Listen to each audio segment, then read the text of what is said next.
Hi there, and welcome to Business Insights with Mr. Kerridge. This is episode 2, and today we're looking at business ownership and entrepreneurs.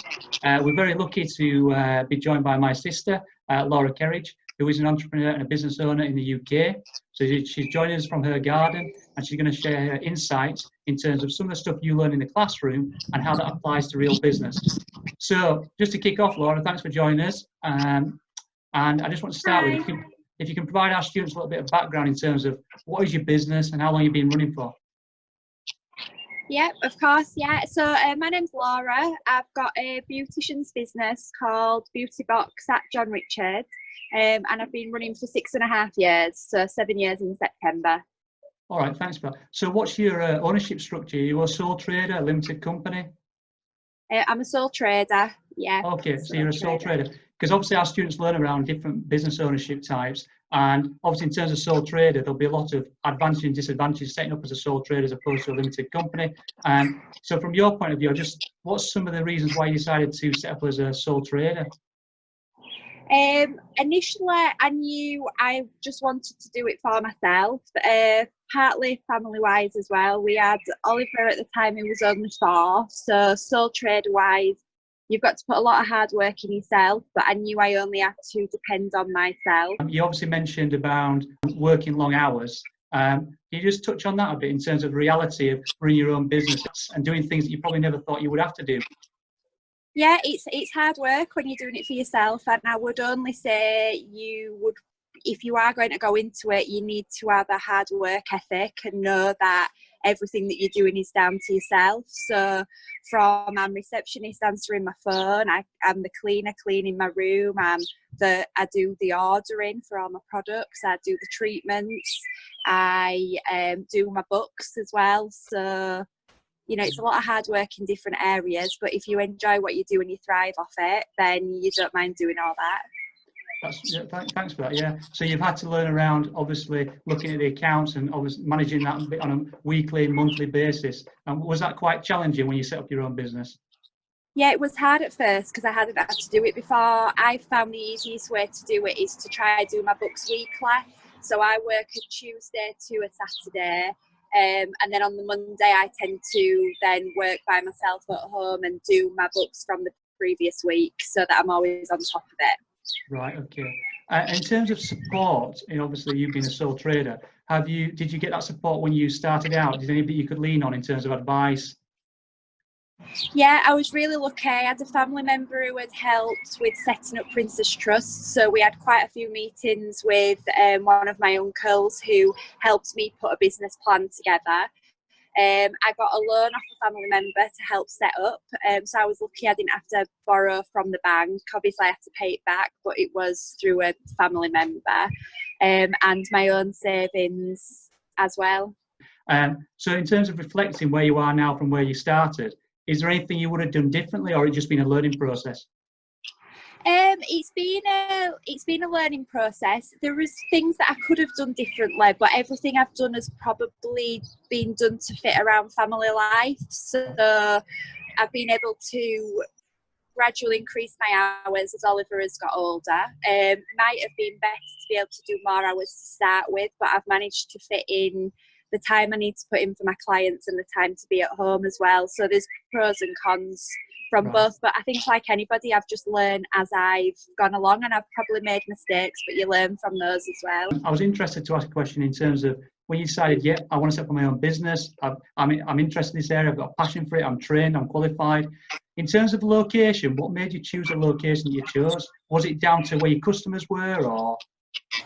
It was a tricky one, if I'm honest, because where the salon I worked in before, I had a contract, so I wasn't allowed to set up within a 3-mile radius, going self-employed around that sort of area. So I was very lucky that we had a friend who had a hairdresser's in Cleckheaton, which is the town where I'm set up, which is 3-mile, was out of the 3-mile radius area, but also wasn't too far for my clients to travel. It was only just out of it. So a bit of both. The location was right, the fact I knew somebody, and there was the advantage of my rooms where I'm set up are inside a hair salon there, so there was other customers to be able to try and attract to the business as well. taking it a bit further then, just in terms of how over the time and from when you initially started to where you are now, what have you done in terms of obviously generating awareness of your business and trying to persuade people to come to Beauty Box and have treatments with you or buy products? It's changed along the time, if I'm honest. When I first set up, I used a lot of social media, which I do still use. We did posters. I put something in an article in a local newspaper as well. And we had an open day, so the hairdressers where I'm based, they advertised for me as well. And didn't carry out any treatments that day, but gave goodie bags out, asked people to come around, have a look, see what was on offer. So that was how I originally advertised when I was starting up. Since then, my best sort of marketing really has been word of mouth. Right. The hairdressers themselves, they did quite a bit of advertising for me, and most of the clients that went there were not my existing clients, so that was a whole new audience to market to as well. Social media for me has been the best, and it's free as well. Just in terms of that, in terms of some of the approaches to promotion, have you done anything like discounts and special offers or coupons or competition? Have you done anything like that? Have you not needed to do that? I don't tend to do that now because I'm lucky enough that I don't need to do that. We did do it to start with, so I put some competitions in a local newspaper around the Cleckheaton area. We also used to do offers between myself and the hairdressers.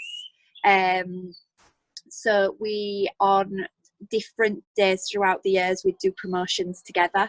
Right. And I would put offers on certain times of the year as well. So January used to be a time I would have put an offer on in the early days. Yeah. It was after Christmas for us, and it can be a little bit quieter. So I might have offered 20% off all treatments throughout January. And how did you communicate that? Did you say you did that through social media, or did you do any like direct mailing? Did you send anything out in terms of price discounts? Did you send it out to people's homes in the vicinity, in the area, or did you do it all through social media? I did it within throughout my clients that I already had at that stage, if I'm honest. We had a family member who worked in a printing service. Right. So I got cards out to give out to clients during December, which was a very, very busy time. And then they would bring them back in and use them as the promotion in January. Ah, right, okay. So just you mentioned there about obviously word of mouth and how important that was for you, and how it has been in terms of building your customer base. So just touching on that in terms of building customer loyalty, how important would you say that's been for your business? I'd say it's been one of the most important factors of it, really. I work one-on-one with a beautician. You're close to your clients within your room, and you need to build up that friendship and loyalty with them. And if it's not there, then they're probably not going to come back. And your existing clients, if they then turn into repeat clients, that's, alongside them promoting you through word of mouth, that's how your business carries on going. That's a really interesting insight in terms of obviously having that close relationship with your customers, which is one of the benefits, I suppose, as well, being the sole trader, that students would learn about, but also that importance of building that customer loyalty, leading to repeat purchase, and obviously the benefits you've seen in terms of your business, how it's grown over the years.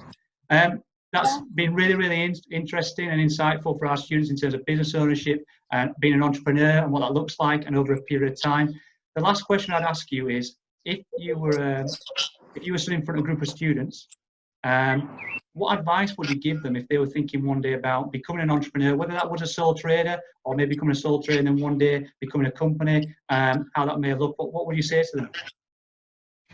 My advice would be, I've been really lucky that I've gone into something that I really enjoy and I'm passionate about. And I think if you do enjoy what your work is and you're passionate about it, even if you are a hard worker, and you do need to be a hard worker to go into business, when you are passionate about a certain area or you enjoy it, it seems to come a lot easier to you as well. So that built in with a hard work ethic, you will make it succeed if that's what you want to do. So I would say go into an area that you enjoy or you're passionate about, or an area that comes quite easy to you. Okay. Thank you for that. Really good message, I suppose, to the students. One, identify an opportunity, but ultimately you've got to have a passion for what you're doing if you want to establish a business and grow it. So we'll wrap up there. Thank you for your time. I appreciate that. Oh, looks like the sun's shining, so enjoy that. And I'm sure the students will be really grateful for the insight you've given them. So thank you for that. Thank you. You're welcome.